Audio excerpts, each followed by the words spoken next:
This video is in continuation with the last topic of the application layer, which is network security, right? So let's understand like what is network security. Network security is to provide security to our network where our data is flowing. That means the transmission of data is taking place in the network, and in between various frauders or hackers steal the information, and sometimes they even change the information. Also they gather some important information and misuse that. So network security measures are needed to protect data during the transmission and to guarantee that the data should be transmitted in an authentic way, right? Here we have two types of attack generally: passive attack and active attack. In the passive attack, there's no harm is provided to the client, only the intention of the frauder is to steal the information. While in case of active attack, what they do is like they steal the information, also they change that information and provide it to the receiver. So they are called active attacks.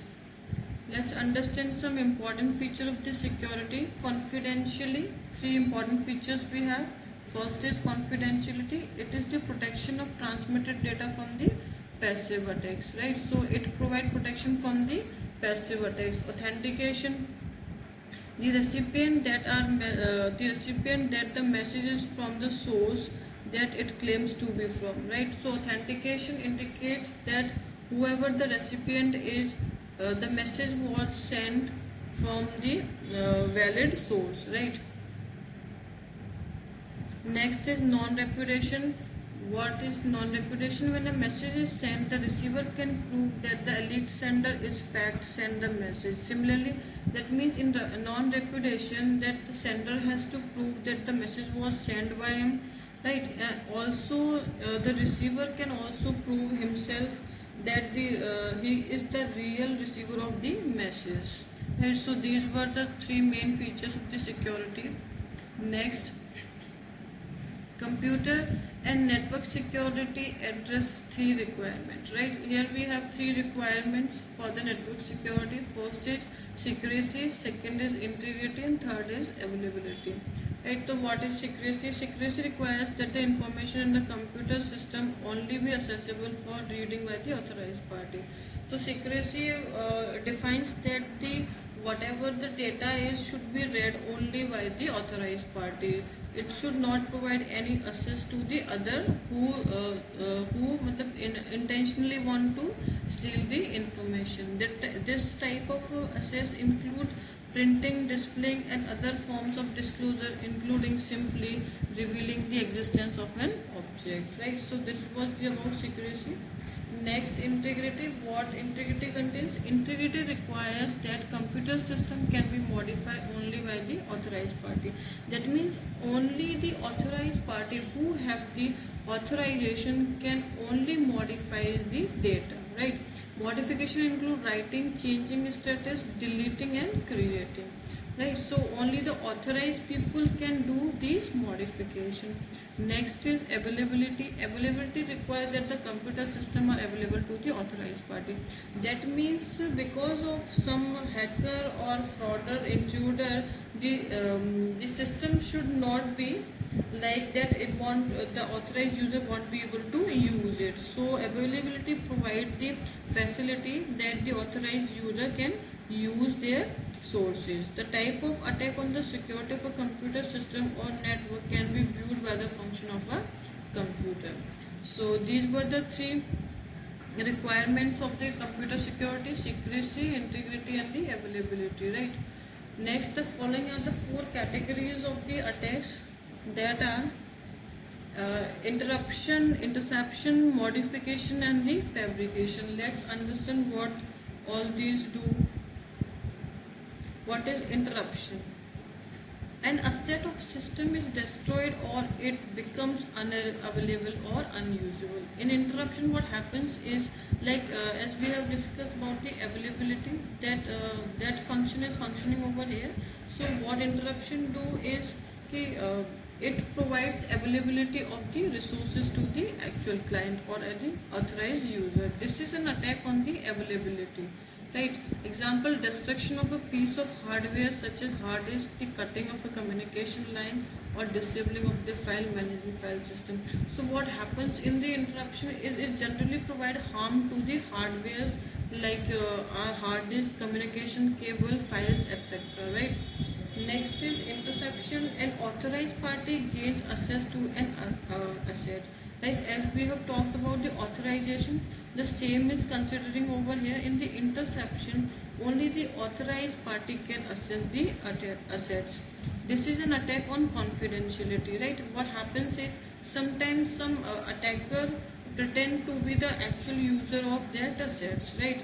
So this is actually the loss of the confidentiality. In this, the actual identity is sometimes lost in the interception. The authorized party could be a person or a program or a computer, right? Next is modification. An authorized party gain access to an asset, right? Only the authorized party can modify the information. This is an attack on the confidentiality.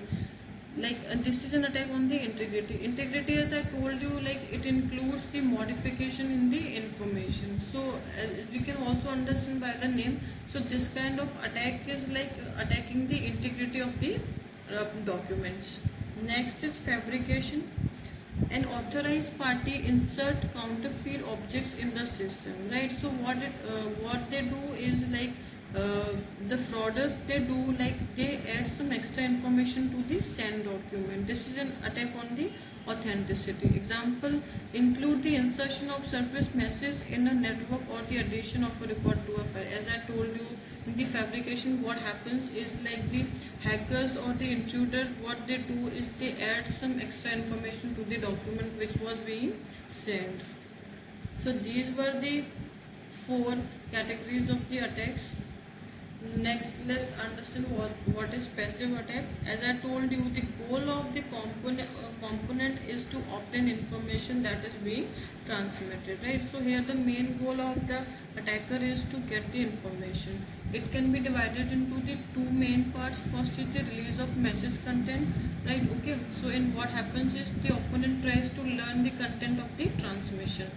Next is traffic analysis. In the traffic analysis, what happens is the opponent try to determine the location, identities of the host. So this is all about the passive attacks. Next is active attacks. Active attacks involve some modification of the data stream or creation of the false stream.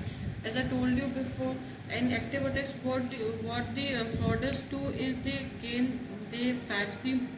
catch the information which is being transmitted, and what they do some modification in then information and then send it to the receiver, right?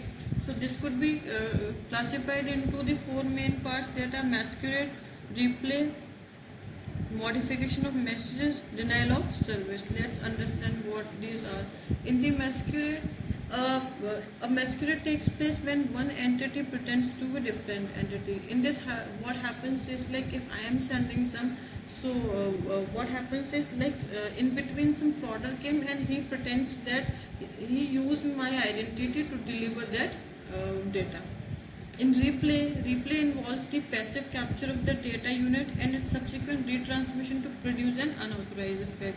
In the replay, what happens is it steals the information. Like if I was sending some data, and then it will keep the copy of that data, and then later on, sometime it will transmit that data for the that receiver. Like he will also pretend that I have sent that data. In the modification, message is altered or that message are delayed or recorded to produce an unauthorized effect. So in the modification, what happens is message is being altered and then it is transferred. Denial of services. In denial of service attack, what happens is it makes the user not to use the various services. If some authorized user want to log in its machine, then denial of services what do is it do not allow them to log in. The denial of service prevents or inhibits the normal size or management of communication facilities. Active attacks prevent the opposition character of the passive attacks, right? So this was about all the attacks. Next is to overcome all this, how can we secure our network, the data which is being transmitted in the network. So the method is the cryptography. Like cryptography is the method of secret writing of the message. Like so, it helps in special writing of our message. Cryptography is associated with the process of converting ordinary plain text into unintelligible text and vice versa, right? So it helps us our normal plain text.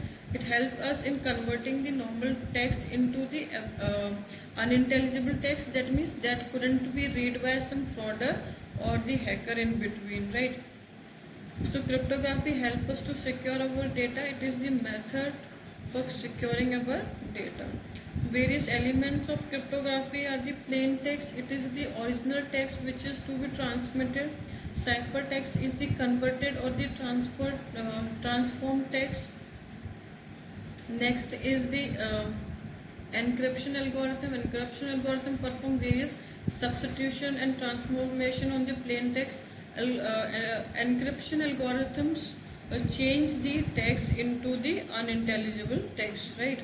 Next is secret key, some critical information used by the ciphers known only to the sender and the receiver.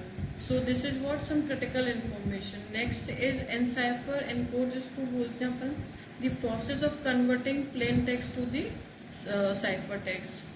Plain text is the normal text and cipher text is the converted secret text, right? So encipher and encode is the process of converting the plain text into the cipher text. Next is this decipher and decode, the process of converting back to the cipher text into the plain text. So what happens is whenever like I'm going to explain with the help of example. If I want to send some mail, so initially what will happen, the message I am having is the plain text, right? Then some encryption algorithm will perform its function like transformation or the substitution. Then this text will be converted into the cipher text, right? Then this message will be delivered in the network. Then at the other side or the receiver side, this will be decrypted, right? Then the decrypted code will become the plain text and the receiver will receive it. So this was all about the network security and the cryptography. Here we have completed our unit 5th. Thank you so much.